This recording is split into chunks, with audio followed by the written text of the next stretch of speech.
Hi, hello. I've got my horns on, but no makeup, for a bonus video, I guess you could call this. Every now and then I just want to make a video, but it's just for me. Tonight is gonna be just complaining, just griping, just whining.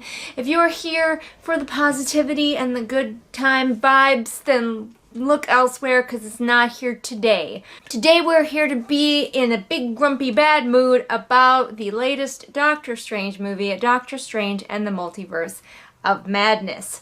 Now, if you're coming here to try to defend it, I mean, you can, but this is not what this video is about. We're here to whine. I'm gonna tell you right now, I don't read the comics, but I have seen the WandaVision show, and if that's a problem for you, and any of my complaints that I'm about to level at this, I don't care. I don't care. I don't have any desire to read the comics. I do like watching all things Marvel. But in some people's mindset, still doesn't make me enough of a fan. I have to have read the comics, and I haven't, and I have no interest in doing so. Some of my complaints are probably things that comic book readers would be like, well, that's on purpose, because it's in the comics, and I don't care. Let's get down to just me just bitching about Doctor Strange and the Multiverse of Madness. What shall I begin with? What shall be my number one point? These are in no particular order. I haven't written anything down. This is just all off the top of my head.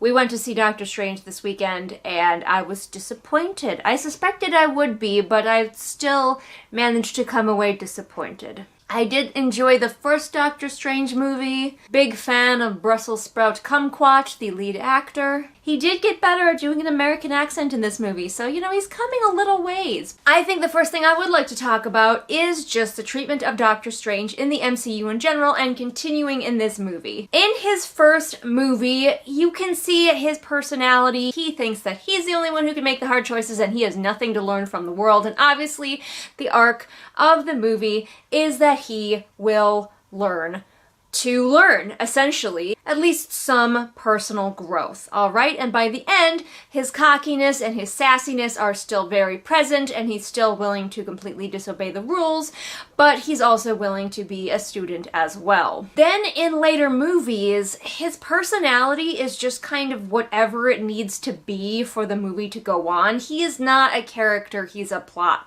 device. So in most of the movies, he's either just there to be useful with his magic in some way, although not as useful as he could be, because in a lot of Marvel movies they have to kind of dull down some of the characters' powers or have them not use powers when they should, because otherwise the fight would be over very quickly. But in a lot of other movies where he's tangential, like in the Spider-Man movie, he's sort of like the dad who's just there to say no to things, and I just complained about the Spider-Man movie, which I actually quite enjoyed that movie. Doctor Strange's character was not well treated in that movie. I did not believe that he would be against rehabilitating any of these villains. I think he would be on board. I think he would think it was an interesting idea, but we're not here to talk about that movie. So I was like, finally he's gonna be getting his own movie, maybe we can start to get some of his personality back, and it didn't really. Who is he? Who is he as a person? He's very determined. That's about it. Like, he does stick to a mission once he has one, but like, why? And again, in previous movies, he's kind of been there to say no to things, and in this one now he gets to, like, say yes to this adventure because now he's the, well, sort of the main character. I was really hoping that we could get a little bit more of him and his character. And no, I don't think that being in love with a woman counts as, like, dimension of his character, because everybody can be in love with somebody. Being mildly obsessively in love with a woman is like every man in the MCU pretty much. So that's the first thing, Doctor Strange's character and the treatment of it. Really unhappy that we are probably going to be going away from the older superheroes and getting into the younger heroes that we're sort of trying to raise up here. Like with the Hawkeye show, had what's-her-face, who I didn't hate, I just can't remember her name. So like we're kind of training up the next generation, which means the older generation is going to fade into the background, and Doctor Strange is one of the only older generation ones still left. I feel like they're wasting him by not giving him like a real personality, and he's just there because the plot needed a wizard. Alright, thing two. America. Or as I like to call her, every escort mission in every video game ever. She was so flat and pointless as a character.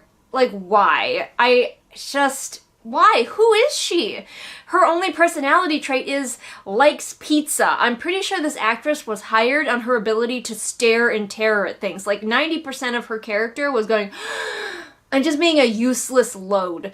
Doctor Strange is getting the shit kicked out of him and she's just standing there, oh no! Like, run, hide, help, do anything, but just stand there like a lump. I get that she doesn't know how to control her powers, but she is so not proactive as a character. She is just an NPC. She feels like an NPC. She's just a MacGuffin.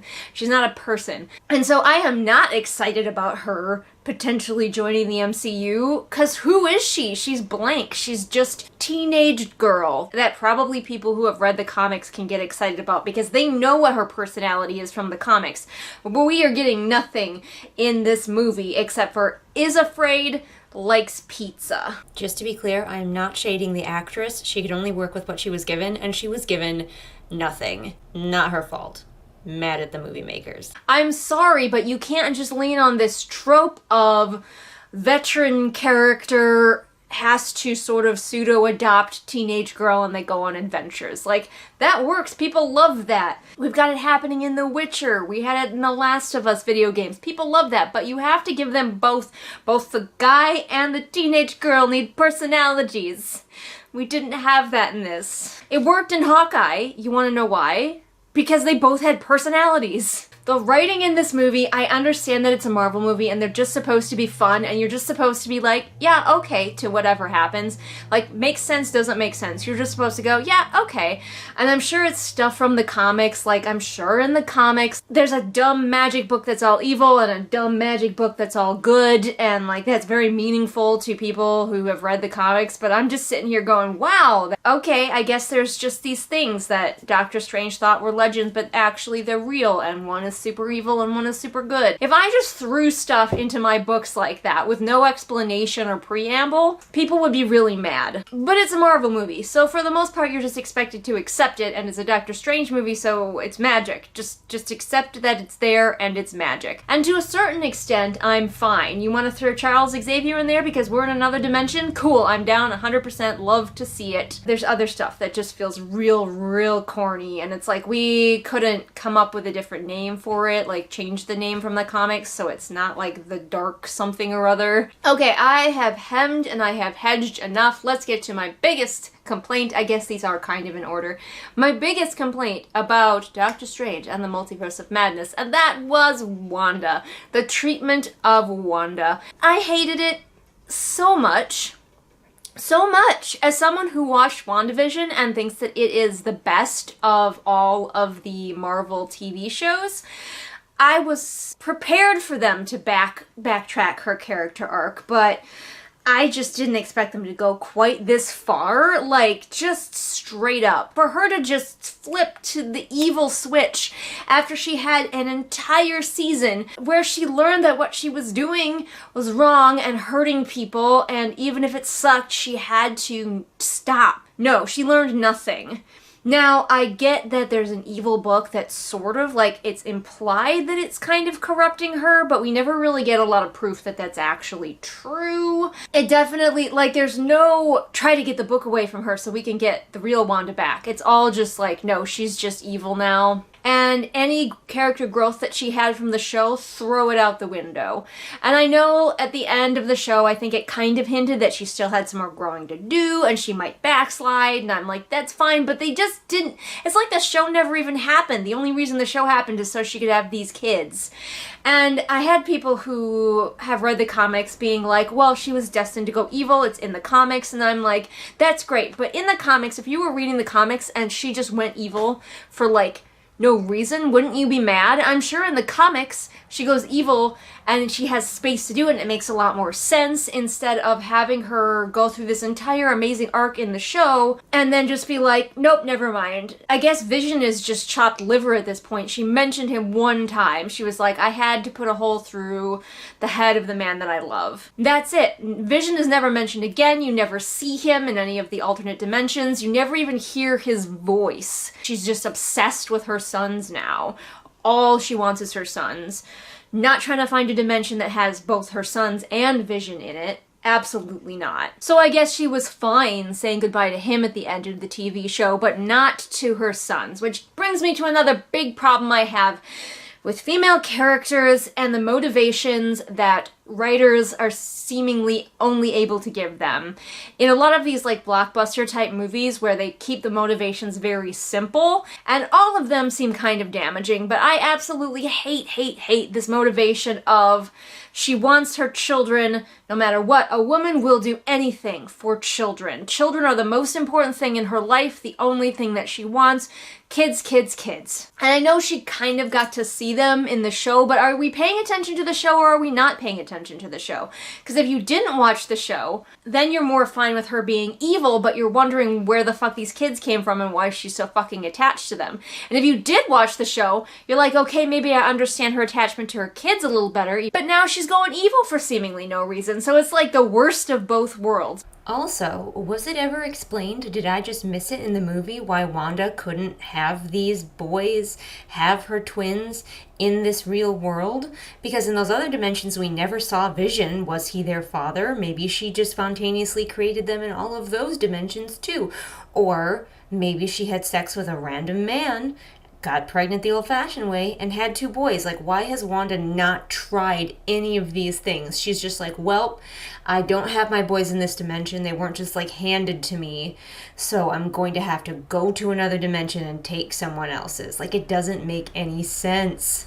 Or adopt children in this dimension. Like, seriously. Okay, so in every other dimension you have these kids. Maybe they're waiting in this dimension to be adopted by you, but you're too busy trying to go dimension hopping looking for a different version of them. Just, it made her seem unintelligent and randomly evil, and also had the very annoying trope of all women care about is babies. I really tried to sympathize with Wanda. I was like, she loved them. They're the people that she loved most in the entire world. Fuck Vision, I guess. She really desperately wants them, but I still couldn't reconcile that these characters are going through things. And then to basically ignore it in the movie seems like a huge waste of potential. Now, I know it seems like kind of a dick thing for me to say you have to have watched the show to understand the movies, but like, I kind of wish we would try that. Just to see, like, how we feel about it. The big movie event at the end of the show, you know? Like, your season finale of the show that you're enjoying is a movie that you can go see in the theaters. I want to try that. I want to check it out. I'm on board for trying out that model. I'm also a little bit salty that Loki never came into this. They're doing all this interdimensional hopping stuff with Loki on his show, and I thought for sure Doctor Strange in the Multiverse of Madness would also touch on Loki in some way and be like, what the fuck is he up to? But no. Why? You're wasting cool stuff that you're doing with the show by not using it in the movie. Gripe, gripe, whine, whine, complain, complain. So yes, I felt like Wanda's character was treated awfully, just abominably. And then to have her kill herself at the end.